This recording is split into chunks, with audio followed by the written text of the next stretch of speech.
ол ақырын біздің сынып енді өзі физиканы сұрап алып отыр, сондықтан физикадан қойдық бір топты. Кенжесейітін екеуміз орыс тілінен отырдан бері креативті жазбалармен келе жатырмыз. Эльмира өзіміздің сүйікті мұғаліміміз, кеше оқушыларымыз. Бас сыныпқа биылдан бастап сабақ беретін болды, қосымша сабақ. Олар бейіндік таңдағандықтан биыл бірінші жыл жұмыс істеген отырмын. Мен 10-шы Б сыныбыма 8-ші сыныптан бері сабақ беріп келемін.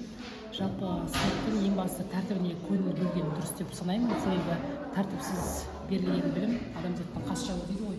Ең бірінші тәртіпке көңіл бөлсек.